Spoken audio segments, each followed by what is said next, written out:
Welcome back to my channel.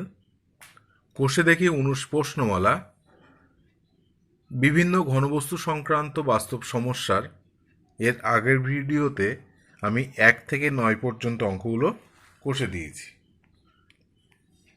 এখন চলো আমরা তারপরের যে প্রবলেমগুলো আছে সেগুলো প্রত্যেকটা ধরে ধরে কষে দিচ্ছি, তোমরা দেখো। প্রথমেই কোশ্চেন নাম্বার 10, যেহেতু 9 পর্যন্ত হয়ে গেছে তাই দেখো 4.2 দৈর্ঘ্যের ব্যাসার্ধের একটি সোনার নিরেট গোলক পিটিয়ে 2.8 সেন্টিমিটার দৈর্ঘ্যের ব্যাসের একটি নিরেট লম্ব বৃত্তাকার দণ্ড তৈরি করা হলে দণ্ডটির দৈর্ঘ্য কত? গোলক থেকে দণ্ড স্বাভাবিক ব্যাপার, তাহলে গোলকের আয়তন এবং দণ্ডের আয়তন সেম হবে। তাহলে সেক্ষেত্রে দেখো সোনার নিরেট গোলকের ব্যাসার্ধ 4.2 সেন্টিমিটার বলা, এবার আয়তন তাহলে কত হবে? 4/3 পাই আর কিউব ঘন সেন্টিমিটার। ক্যালকুলেশন না করলেও চলবে। নিরেট লম্ব বৃত্তাকার দণ্ডের ব্যাসার্ধ হচ্ছে 8 ধরা আছে, 1.4। তাহলে ধরি উচ্চতা তাহলে কতটা লম্বা হবে, কারণ চোঙের তোমার ব্যাসার্ধ দেওয়া, তাহলে উচ্চতা কত হবে সেটা বার করতে হবে। আর গোলকের ব্যাসার্ধ তো দেওয়াই আছে, তাহলে সেক্ষেত্রে দেখো তখন তোমার দণ্ডের আয়তন হচ্ছে পাই আর স্কোয়ার এইচ ঘন সেন্টিমিটার, একক মাস লিখতে হবে। তাহলে এটা দণ্ডের আয়তন, এটা গোলকের আয়তন, দণ্ডের আয়তন সমান গোলকের আয়তন। তাহলে পাই পাই তুলে দাও, দিয়ে বাদ বাকি হিসেবটা এইচ সমান দেখো এটা লেখা হয়েছে। এবার এইখান থেকে ক্যালকুলেশন করে এইচের মানটা দেখে নাও, লাস্ট এসছে 504/10, তার মানে 50.4। তাহলে এরপরে তোমরা সুন্দরভাবে উত্তরটা লিখে দেবে। অতএব কি দণ্ডটির দৈর্ঘ্য হবে 50.4 সেন্টিমিটার। এই হচ্ছে তোমাদের 10-এর দাগের প্রবলেম সলিউশন। এরপরে দেখো তোমরা 11 দাগ, 6 ডেসিমিটার দৈর্ঘ্যের ব্যাসের একটি নিরেট রৌপ্য গোলক গলিয়ে 1 ডেসিমিটার লম্বা একটি নিরেট লম্ব বৃত্তাকার দণ্ড তৈরি করা হলো, দণ্ডটির ব্যাসের দৈর্ঘ্য কত হবে? একই কোশ্চেন নাম্বার 11 দেখো। তাহলে কোশ্চেন নাম্বার 11, 6 ডেসিমিটার দৈর্ঘ্যের ব্যাসের একটি নিরেট রৌপ্য গোলক গলিয়ে 1 ডেসিমিটার লম্বা একটি নিরেট লম্ব বৃত্তাকার দণ্ড তৈরি করা হলে দণ্ডটির ব্যাসের দৈর্ঘ্য হিসাব করতে হবে। তাহলে দেখো নিরেট গোলকের ব্যাসার্ধ 3 ডেসিমিটার, তাহলে আয়তন হচ্ছে দেখো 36 পাই ঘন ডেসিমিটার। একই রকমভাবে নিরেট লম্ববৃত্তাকার দণ্ডের ব্যাসার্ধ ধরে নিয়েছি 8 ধরি লিখেছি এখানে। তারপরে দেখো উচ্চতা দেওয়া ছিল 1 ডেসিমিটার, সেক্ষেত্রে তাহলে আয়তন কত হচ্ছে দেখো, মান বসালে পাই আর2 তার স্কোয়ার, আর2 ধরেছিলাম ব্যাসার্ধ তাই এরকম লিখতে হয়েছে। এরপরে অবশ্যই এককটা ঘন ডেসিমিটার মেনশন করবে। তাহলে যেহেতু এটা থেকে ওটা তৈরি করা হচ্ছে, অর্থাৎ গোলক থেকে না, হ্যাঁ, নিরেট লম্ববৃত্তাকার গোলক থেকে লম্ববৃত্তাকার দণ্ড তৈরি করা হচ্ছে, তাহলে দুজনের আয়তন কিন্তু সেম হবে, সেই কারণে পাই আর স্কোয়ার। তাহলে এখানে দেখো পাই আর2 স্কোয়ার যা ছিল সেইটা সমান 36 পাই, এখান থেকে আর2-র মান বেরিয়েছে কত? 6, আর2-র মান বার হয়েছে 6। তাহলে কি লিখতে হবে? অতএব দণ্ডটির ব্যাসের দৈর্ঘ্য 12 ডেসিমিটার। ব্যাসার্ধ যেহেতু 6, তাহলে অবশ্যই ব্যাস হবে 12, তার ডাবল হয়ে যায়। এরপরে কোশ্চেন নাম্বার 12, আগে দেখো একটি নিরেট লম্ববৃত্তাকার দণ্ডের প্রস্থচ্ছেদের ব্যাসার্ধের দৈর্ঘ্য, দণ্ড কিন্তু ব্যাসার্ধের দৈর্ঘ্য 3.2 ডেসিমিটার, সেই দণ্ডটি গলিয়ে 21টি নিরেট গোলক তৈরি করা হলো। তাহলে টোটাল পাচ্ছি কটা? 21টা। গোলকগুলির ব্যাসার্ধের দৈর্ঘ্য যদি 8 সেন্টিমিটার হয়, তবে দণ্ডটির দৈর্ঘ্য কত ছিল তা হিসাব করে লিখি। কোশ্চেন নাম্বার 12, চলো তাহলে আমরা অঙ্কটা সলভ করি। কোশ্চেন নাম্বার 12 দেখো, এই হচ্ছে 12 দাগ। তাহলে নিরেট গোলকের ব্যাসার্ধ আর1 8 সেন্টিমিটার লিখে নিলাম। 21টি নিরেট গোলকের আয়তন, এটা গোলকের আয়তন বার করার ফর্মুলা, ইন্টু 21 লিখেছি। অবশ্যই ঘন সেন্টিমিটার লিখতে হবে, নাহলে নাম্বার কেটে যাবে। সেমি কিউব লিখে দিলাম। এবার নিরেট লম্বতার দণ্ডের প্রস্থচ্ছেদের ব্যাসার্ধ বলা 3.2 মানে 32 সেন্টিমিটার, যেহেতু ডেসিমিটার ছিল তাকে সেন্টিমিটারে কনভার্ট করলাম। তাহলে ধরি ওর উচ্চতা এইচ, তাহলে আয়তন হবে পাই আর স্কোয়ার এইচ। অবশ্যই ঘন সেন্টিমিটার লিখতে হবে, এখানে লেখা নেই, লিখে দিলাম। এবার তাহলে আমরা গোলকের আয়তন এবং দণ্ডের আয়তন বার করে নিলাম। আয়তন সমান, তাই এটা সমান এটা লিখে দিলাম। সেখান থেকে এইচের মান দেখো সুন্দরভাবে ক্যালকুলেশন করা আছে। একই কথা আবার বলবো, তোমরা চাইলে নিজেরা করতে পারো, নাহলে এই অনুসারে ক্যালকুলেশনটা করবে। তাহলে এখান থেকে এইচ সমান 14। তাহলে তবে দণ্ডটির দৈর্ঘ্য তাহলে কত? 14 সেন্টিমিটার হবে। এই হচ্ছে তোমাদের কোশ্চেন নাম্বার 12-এর উত্তর। কোশ্চেন নাম্বার 13, সেখানে বলা আছে দেখো একটা চৌবাচ্চা আছে। ধরো আমি ছবিটা এঁকে বুঝিয়ে দিচ্ছি। ধরে নাও এরকম আকৃতির একটা চৌবাচ্চা, এই যে চৌবাচ্চা আছে। এই চৌবাচ্চাতে কিছুটা জল আছে। এইবার সেক্ষেত্রে এই চৌবাচ্চার দৈর্ঘ্য, প্রস্থ এবং উচ্চতা প্রত্যেকটাই বলা। এবার এর মধ্যে টোটাল 100টা গোলক, এই 100টি গোলক এর মধ্যে দেওয়া হয়েছে। ফলে এই জলতল যা ছিল তার থেকে অনেকটা উপরে উঠে যাবে। তাহলে কতটা উপরে উঠবে সেটা তোমাদের বার করতে হবে। তো আমি প্রথমেই ধরে নিয়েছি জলতল এইচ ডেসিমিটার উঠবে।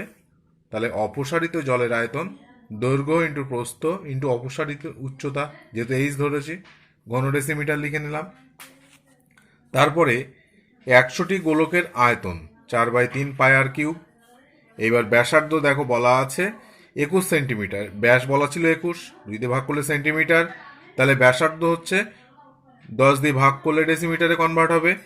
এরপরে 4/3 পাই 21/20, যেহেতু 100টি তাই 100 এখানে গুণ করা আছে।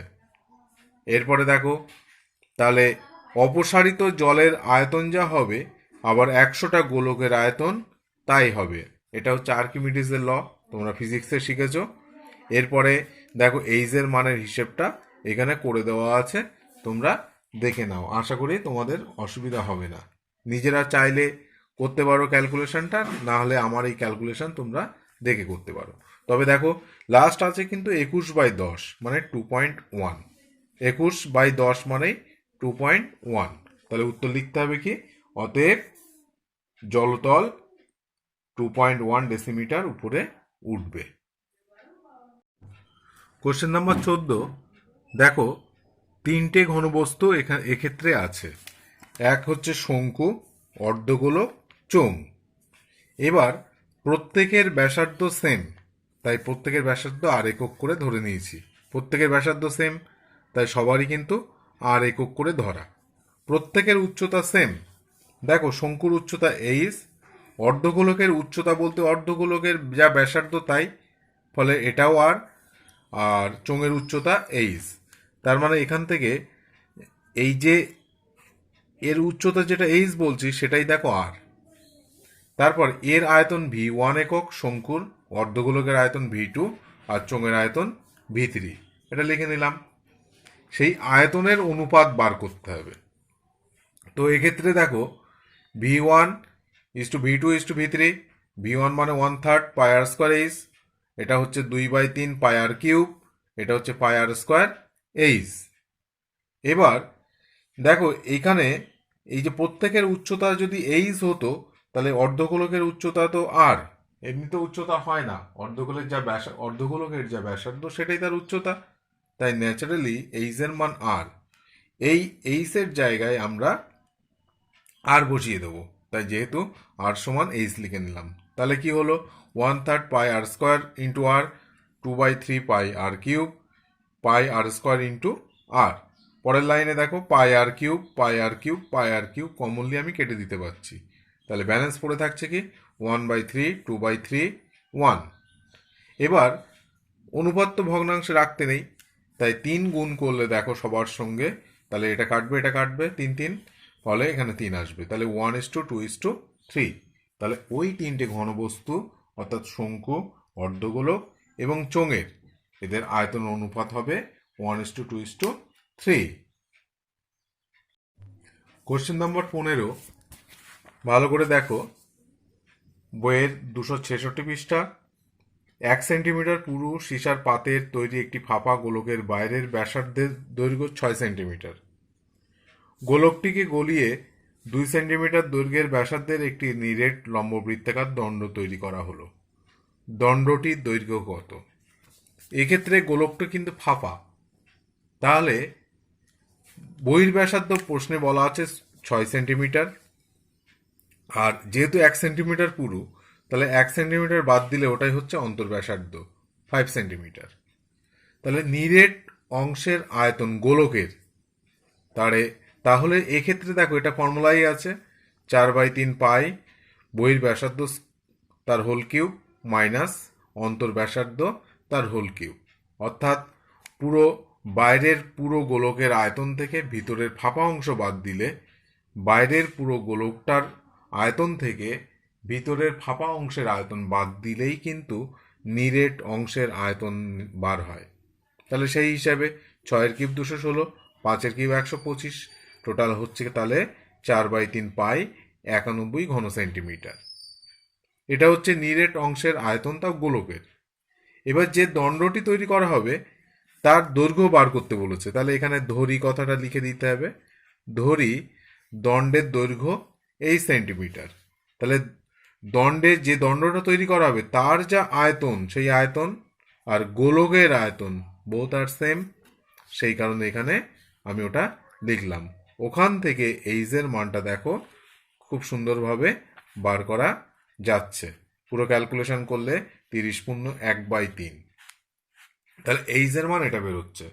তাহলে তোমরা সবশেষে উত্তর লিখবে, অতএব দণ্ডটির দৈর্ঘ্য হবে 30.1/3 সেন্টিমিটার। কোশ্চেন নাম্বার 16, 2 মিটার লম্বা, এখান থেকে ভালো করে দেখতে হবে, এখান থেকে এই পর্যন্ত এটা কিন্তু 2 মিটার লম্বা, আর একটি আয়তঘনাকার কাঠের লগের প্রস্থচ্ছেদ হবে বর্গাকার। তাহলে যদি তাই হয়, তাহলে দেখো এই হচ্ছে প্রস্থচ্ছেদ, এই মাথার প্রস্থচ্ছেদ, এটা হচ্ছে কাঠের লগ যেটা আয়তাকার, তার প্রস্থচ্ছেদ এটা কিন্তু বর্গাকার, আর লম্বায় হচ্ছে 2 মিটার। এইবার তার প্রতিটি বাহুর দৈর্ঘ্য 14 সেন্টিমিটার, যে প্রস্থ তাহলে 14 ডেসিমিটার, এটা হচ্ছে 14 ডেসিমিটার। এই ডেসিমিটারটাকে মিটারে নিয়ে গিয়ে যাওয়া হয়েছে। এইবার তাহলে 1.4 মিটার, 1.4 মিটার, 1.4 মিটার, 1.4 মিটার, এ পাশেও তাই। এবার এই কাঠের লগ থেকে কি বানাতে হবে, তাও সবচেয়ে কম কাঠ নষ্ট করে ওই লগটিকে যদি একটি লম্ব বৃত্তাকার গুঁড়িতে পরিণত করা যায়, তবে তাতে কত ঘনমিটার কাঠ থাকবে এবং কত ঘনমিটার কাঠ নষ্ট হবে সেটা বার করতে হবে। দেখো ছবিতে আমি পরিষ্কার বুঝিয়ে দিয়েছি। এরপরে যে লম্ব বৃত্তাকার লগটা তৈরি করা হবে সেটা তৈরি করতে সবথেকে কম কাঠ নষ্ট করতে হবে। তো এই ক্ষেত্রে এবার দেখো ছবির পরে আয়তঘনাকার কাঠের লগের আয়তন, যে টোটাল যে কাঠটা আছে তার আয়তন হচ্ছে এত ঘনমিটার, এইটা হচ্ছে এত ঘনমিটার, মানে আয়তঘনাকার কাঠের লগের এটা এতটা কাঠ আছে। এবার এখান থেকে যেটা মেন কথাটা বোঝার, সবচেয়ে কম কাঠ নষ্ট হবে যদি লম্ববৃত্তাকার গুঁড়ির ভূমির তলের ব্যাস 1.4 মিটার হয় এবং উচ্চতা 2 মিটার হয়। ব্যাপারটা বুঝিয়ে যদি হয়, এটা ব্যাপারটা বোঝায়। দেখো যদি এটা ভূমি ধরি, তাহলে এটা হচ্ছে সেই লম্ববৃত্তাকার চোঙের ভূমি। এইগুলো জাস্ট বাদ দিতে হবে, এই অংশ থেকে ছেড়ে বাদ দিতে হবে এই একটা অংশ, এই একটা অংশ, এই একটা অংশ, এই একটা অংশ। কিন্তু এদিকে ছাটা যাবে না, এদিকে ছাটা যাবে না, এখানে ছাটা যাবে না, এখানেও ছাটা যাবে না। তাহলে এই যে বৃত্তকার অংশটা আছে, এই বৃত্তটাই হচ্ছে চোঙের বৃত্ত হতে হবে। অর্থাৎ এই বৃত্তের যা ব্যাস, অর্থাৎ এই বাহু, এই যে বাহু প্রস্থচ্ছেদের যে বাহু, সেই বাহু আর লম্ববৃত্তাকার চোঙের ব্যাস সেম হতে হবে। এবার আর একটা জিনিস, এখান থেকে এই পর্যন্ত যতটা কাঠ আছে দৈর্ঘ্যে, যতটা দৈর্ঘ্যের কাঠ আছে ততটা দৈর্ঘ্যের থাকতে হবে। এ মাথা থেকে এ মাথা পর্যন্ত পুরোটা থাকতে হবে, তাহলে কাঠ নষ্ট হবে না। তাহলে সেক্ষেত্রে 2 মিটারই হতে হবে। সেই কারণে লিখেছি, দেখো সবচেয়ে কম কাঠ নষ্ট হবে যদি লম্ববৃত্তাকার গুড়ির ভূমিতলের ব্যাস হবে 1.4 মিটার এবং উচ্চতা হচ্ছে 2 মিটার। তাহলে সেই ক্ষেত্রে গুড়ির আয়তন, কোন গুড়ির? এটা হচ্ছে লম্ববৃত্তাকার গুড়ির আয়তন হচ্ছে, দেখো 3.08 ঘনমিটার। এইবার তারপর দেখো কাঠ নষ্ট হবে, কাঠ নষ্ট হবে, তাহলে আয়তঘনকার যে গুড়ি হচ্ছিল তার যে আয়তন, এই যে তার যে আয়তন 3.92, আর লম্ববৃত্তাকার হয়েছে 3.08 তৈরি করেছি, মানে কাঠ বাদ দিয়ে তৈরি করা হয়েছে 3.08 ঘনমিটার। তাহলে কাঠ নষ্ট হবে ওটা থেকে, এটা বাদ দিলে দেখো 0.84 ঘনমিটার, এতটা কাঠ নষ্ট হবে। এর প্রশ্ন করেছিল যে লম্ববৃত্তাকার গুড়িতে পরিণত করা যায় তবে তাতে কত ঘনমিটার কাঠ থাকবে। তাহলে লম্ববৃত্তাকার গুড়িতে কাঠ থাকবে 3.08 ঘনমিটার এবং কাঠ নষ্ট হবে 0.84 মিটার। এইভাবে আমি 19 প্রশ্নমালার যে 16টা দীর্ঘ কোশ্চেন ছিল প্রত্যেকটা অঙ্ক আমি ধরে ধরে কষে দিলাম। তারপরে এর পরের ভিডিওতে আমি 17 এবং 18 দাগের অঙ্কগুলো কষে দেবো। তো আশা করি তোমাদের বুঝতে অসুবিধা হয়নি। যদি আমার ভিডিওটি ভালো লেগে থাকে অবশ্যই লাইক, কমেন্ট এবং শেয়ার করবে, আর অবশ্যই সাবস্ক্রাইব করবে। Thank you.